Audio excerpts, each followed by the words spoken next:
Hello, my name is Nathan Thomas, and I've decided to cover the concept of gossip as folklore for my final paper in this class.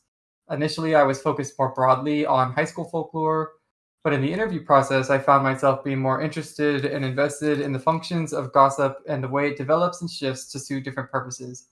I found it was so fascinating that this thing, gossip, that's so often treated with scorn or dismissal, was clearly a microcosm of folklore, and that it's just as multifaceted and branching as we know folklore to be.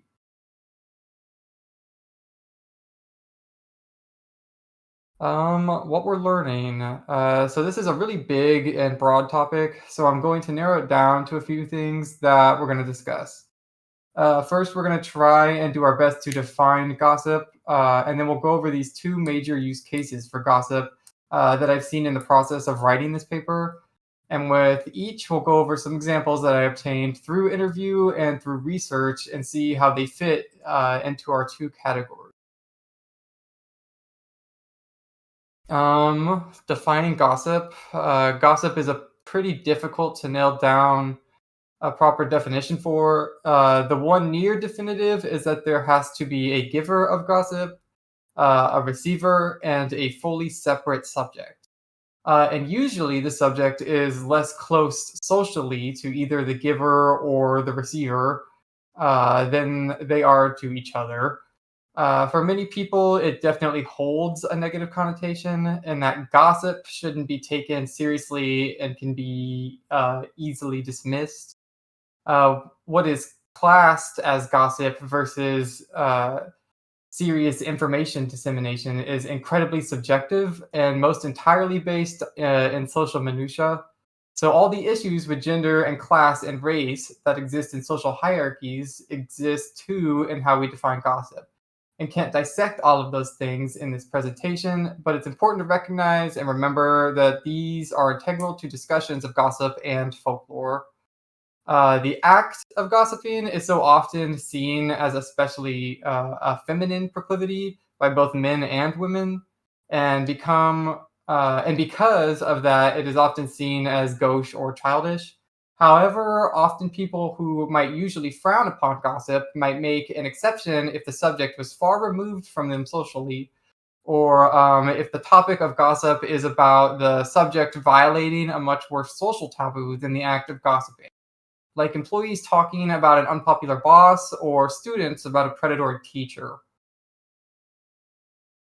Intra community warning. The first two categories I want to talk about is gossip being used as an intra community warning.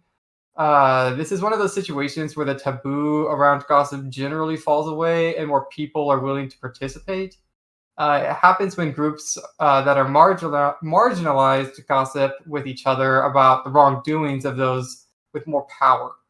I want to be clear when I say marginalized, I mean that to include any situation where one group has less literal or social power than the other. This can look like a lot of different things.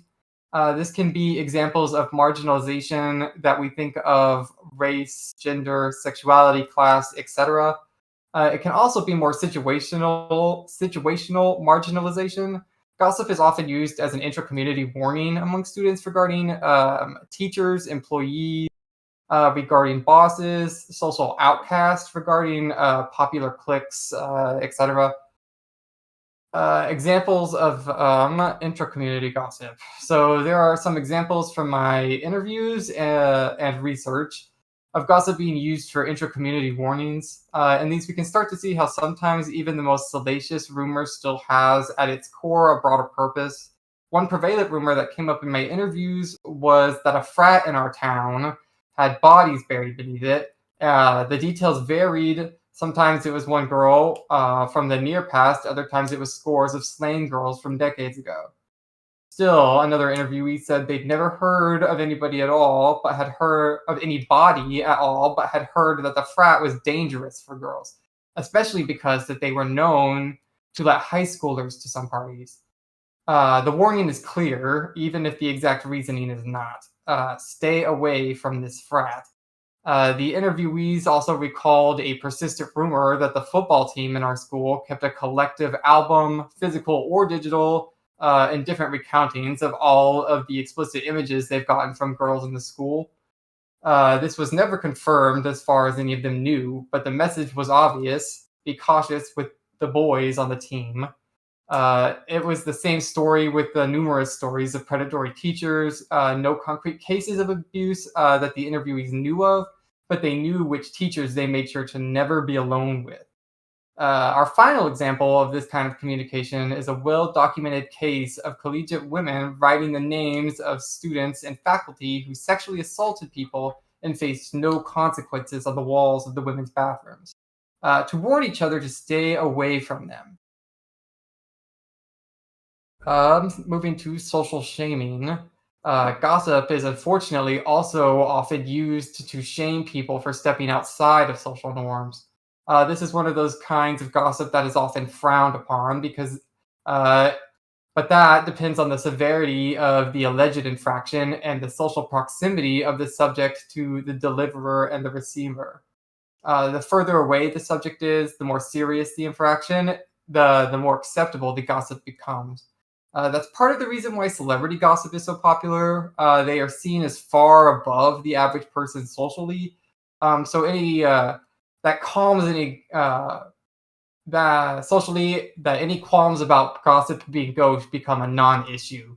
What this looks like can vary greatly depending on what very specific community this is taking place in. Behaviors that some communities greatly frown upon are accepted or celebrated in others. So, what is an acceptable or necessary target for social shaming depends on the participants. One interesting example of this that I talk about a little bit more in depth with my example later on is that in most of the academic literature discussing bullying and gossip among adolescent girls, accusations of lesbianism is extremely common source of shaming, on par with slut shaming. I'm not sure if it's because of the social circles my interviewees ran in, or if it is because of most of these academic papers on this topic were at least 10 to 15 years old. But that never came up once during my interviews. So we've got examples of gossip as social shaming. From interview, I have these examples that I found of gossip, social shaming. The first case is that of a cheerleader who several interviewees recall having nude images of herself spread around by some of the boys in the school. Um, how that true incident snowballed into a hugely circulated rumor that she starred in pornographic films. This obviously was not true, but it didn't matter. The goal was simply to shame that girl for the crime of being a woman who participated in sexual behaviors in any way. Slut shaming is by far the most common kind of social shaming. That is at least a feature in most cases where the subject of shaming is a woman. The next example is another from the interviewee's perspective, widely circulated and entirely baseless rumor. This one regarding a pair of siblings close in age who attended the interviewee's schools, who were a little reclusive and mainly kept to themselves. For their sin of not being popular or sociable enough, people spread gossip that they were in an incestuous relationship. The social shaming here is punishing any sort of oddness or not fitting in, sending the message that nonconformity is not acceptable. The last example is of an instance when a popular student athlete was accused of sexually assaulting a girl for the crime of rocking the boat, for making noise about an uncomfortable topic that people would rather not hear about. Gossip and rumors spread like wildfire that she, the accuser, was lying or that she asked to be treated in that way. Slut shaming, as always, ran rampant. Commonalities. In both of these types of gossip that we've covered, there's clearly some overlap. The same situation could spawn both intra community gossip and social shaming gossip, depending on where you are in relation to the subject. But beyond that, the shape we can see gossip and rumor taking across category is very reminiscent of the common shapes we see in folklore as a whole. A single incident or a series of similar occurrences that coalesce over time into a single incident.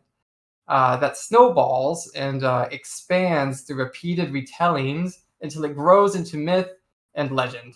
That's a central message that the story is meant to get across, and that even when the story becomes unreliable or impractical, the message remains the same at its core, regardless of whether the message is one of shaming or one of warning. Um, oh, some recommended readings. There's more officially listed sources on my handout, but if you're interested in this topic, here are the sources I recommend you check out. I Hear It Through the Grapevine, especially, is a super interesting and engaging one for anyone interested in folklore and how it interacts with how it interacts and coincides with gossip and rumor. I didn't use it as much as some of the other sources because it is explicitly about African American folklore and black and white race relations in the United States. But it's definitely worth the read. Go check it out. Thanks.